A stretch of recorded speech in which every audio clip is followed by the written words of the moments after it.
Salut les amis, j'espère que vous allez bien et bienvenue dans cette nouvelle vidéo. Aujourd'hui, nous allons voir la liquidité interne et externe. C'est une notion qui est très importante du ICT. C'est une notion qui est trop utilisée par les smart money. Donc, cette notion, vous devez la comprendre et la maîtriser à cœur. C'est très important les gars. La liquidité interne et externe, si vous la maîtrisez, ça va vous permettre de trouver les bonnes décisions. Je ne peux pas dire ou vous promettre que vous allez faire toutes vos transactions gagnantes, mais certes, vous allez faire plus de transactions gagnantes que de transactions perdantes. Là, je peux vous garantir. Alors, la liquidité d'abord, ce sont des zones dans lesquelles les banques ont besoin de prendre un certain nombre de lots ou de l'argent. D'accord? Parce que ces institutions financières qui investissent dans le marché, on a toujours dit que ce sont des grandes banques, ils investissent de l'argent. Eux, ce n'est pas le manque d'argent. Ils ont de l'argent. Mais ils n'ont pas la capacité de changer toute cette fortune dans le marché. Parce que s'ils veulent vendre, il faut avoir quelque chose en achat. Donc, ils ne peuvent pas acheter quelque chose sans trouver quelque chose en vente. D'accord? C'est pour cela que les zones de liquidité sont créées. C'est eux-mêmes qui vont chuter le prix en vendant pour trouver les achats en contrepartie de ces zones, d'accord, qu'ils ont vendues, pour pouvoir nous faire sortir dans le marché, nous les retail traders, les traders détaillants, les traders particuliers, pour finir revenir encore dans la zone et clôturer leur ordre sans perdre ou perdre un peu légèrement. J'espère que vous comprenez là-bas. Alors, on va définir la liquidité interne. La liquidité interne, c'est toutes les zones de liquidité qui se trouvent à l'intérieur du prix. Ici. OK? Là. OK? Donc, les equal low et les equal high qui se trouvent à l'intérieur de ce prix, ce sont des liquidités internes. Et là aussi, les equal low et les equal high qui vont se trouver dans cette impulsion haussière, ce sont des liquidités internes. D'accord? Alors maintenant ici, nous avons les liquidités externes. Les liquidités externes, ce sont des zones de prix, de liquidité qui se trouvent à l'extérieur du prix. C'est-à-dire après cette zone, il n'y a rien. Ici, après cette zone, il n'y a rien. D'accord? Il n'y a rien. Et ici encore, après cette zone, il n'y a rien. Sauf que le prix va venir liquider cette zone pour devenir cette zone comme une liquidité interne. Vous voyez? Mais vous allez comprendre tout ça là dans cette vidéo. C'est très simple et c'est très pratique, les gars. D'accord? Alors, nous avons ces zones de liquidité. La liquidité interne, on peut tout simplement utiliser les equal high et les equal low de ces mouvements qui se trouvent à l'intérieur du prix. Donc, la liquidité externe, ça peut être ici la liquidité des kilozones. La kilozone, je ne vais pas vous embrouiller ou mettre dans d'autres sujets. OK? Alors, ça veut dire quoi? Ce sont les hauts et les bas des sessions de trading. La session asiatique, la session de New York, la session européenne.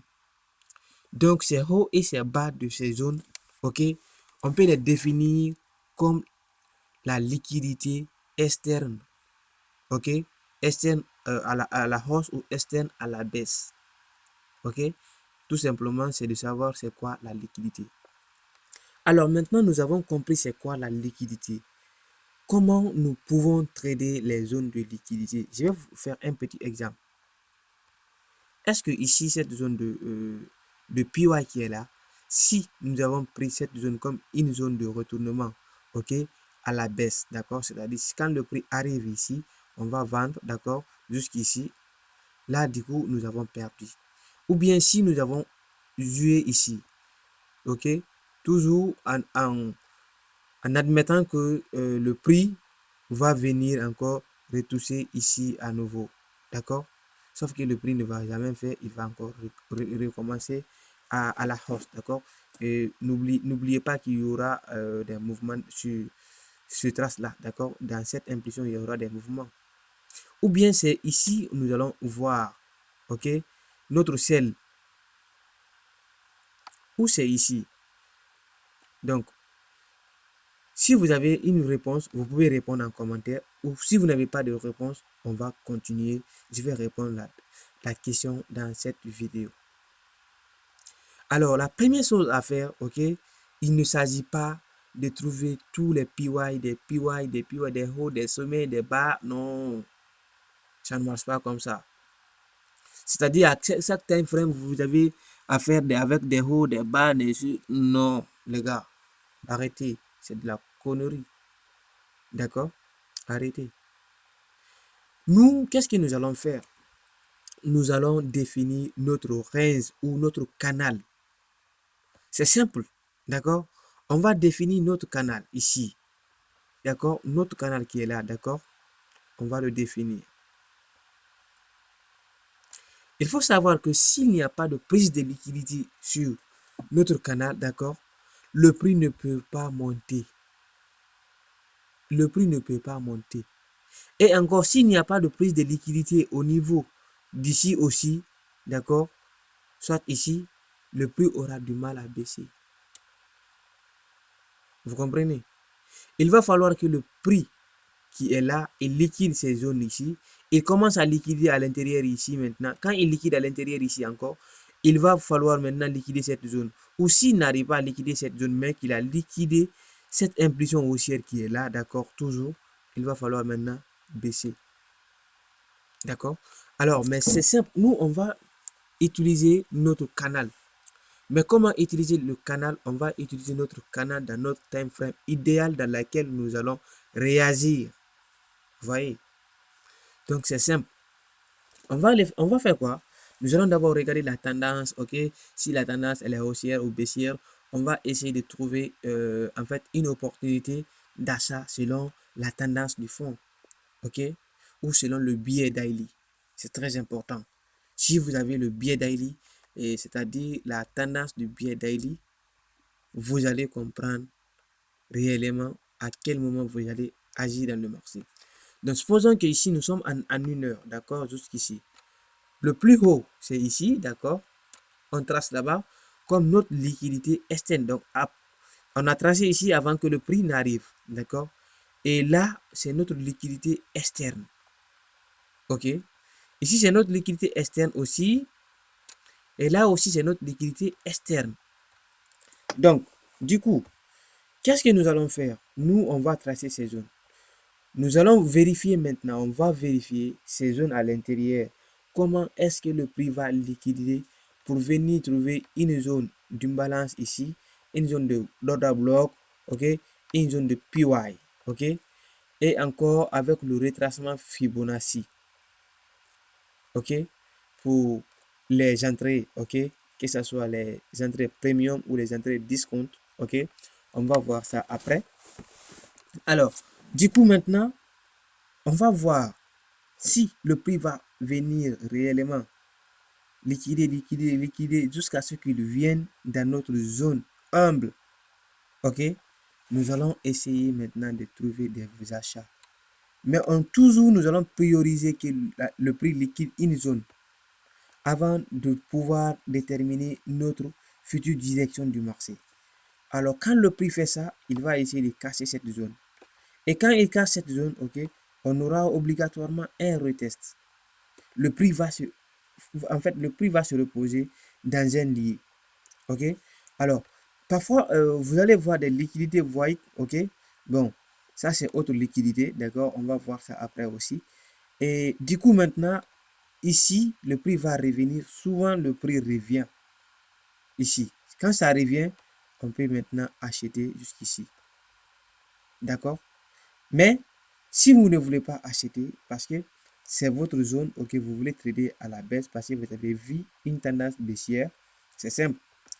Vous attendez cette zone, que le prix revienne, il casse la zone, il valide, il revient, il manipule ici, d'accord, et puis maintenant, il descend, il fait un BOS, d'accord, un boss, un break of structure, et du coup maintenant, pour le 15 of Karata, qu'est-ce qu'il va faire? Il va remonter pour trouver l'imbalance qui a créé cette baisse.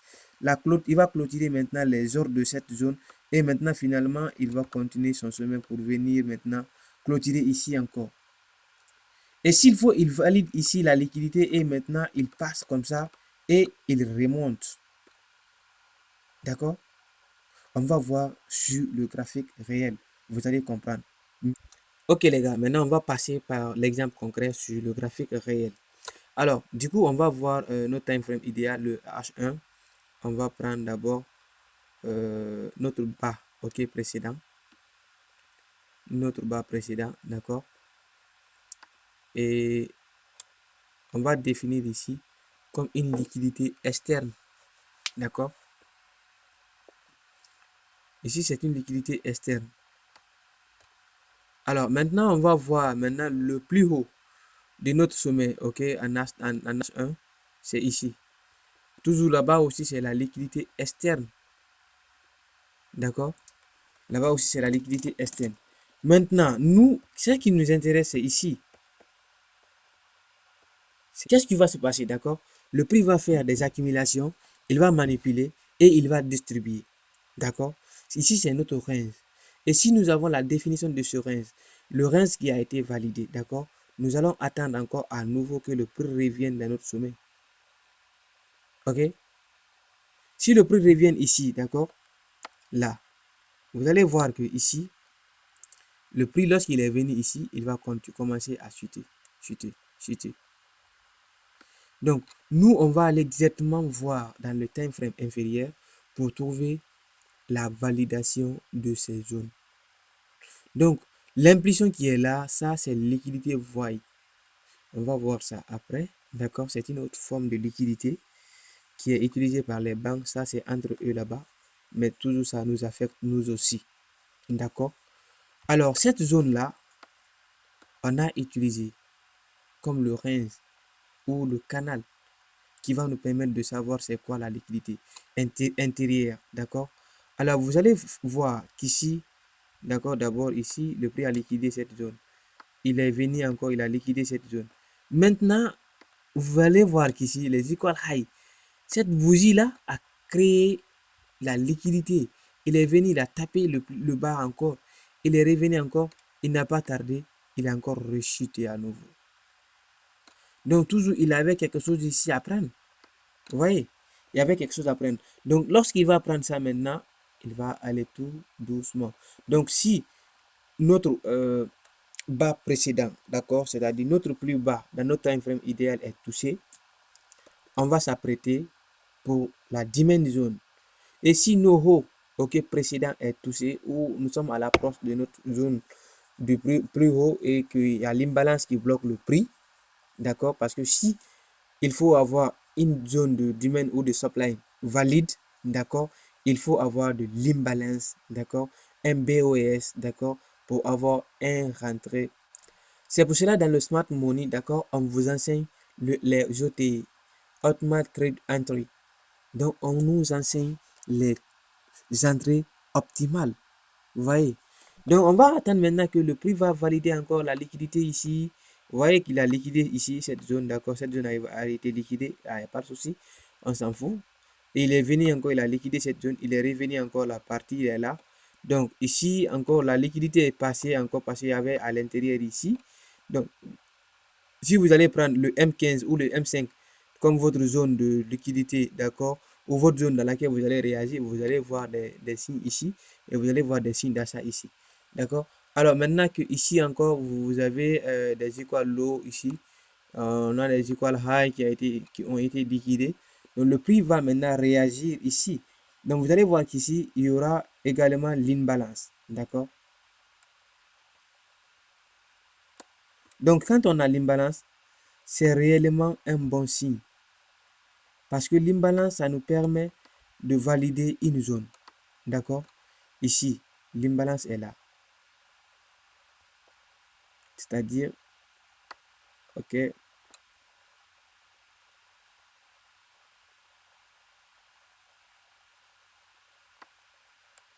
ok, d'accord. Ça, le plus bas est là. Et ici, voilà. Vous allez voir que l'imbalance qui est là, d'accord, va permettre au prix de clôturer non seulement les anciennes positions, ok, les anciennes positions qui étaient en achat, d'accord, ils vont essayer de les clôturer en achat parce que ici, ils ont essayé mais ils n'ont pas pu, d'accord. Alors, quand ils clôturent ça, ok, ils vont venir maintenant essayer de faire chuter le prix, d'accord. C'est là maintenant, ils vont essayer de faire chuter le prix, vous voyez. Donc, cette zone-là, ok, cette bougie-là, ça, c'est la liquidité void. Ça, c'est autre chose. On va parler ça après s'il faut, d'accord. Alors, je pense que c'est tout pour cette vidéo, les gars. Mais, les gars, si vous aimez la vidéo, un petit like, un commentaire fait toujours plaisir. N'hésitez pas de vous abonner pour m'encourager et encore de vous fournir ces arts de travail. On se dit à plus, les gars.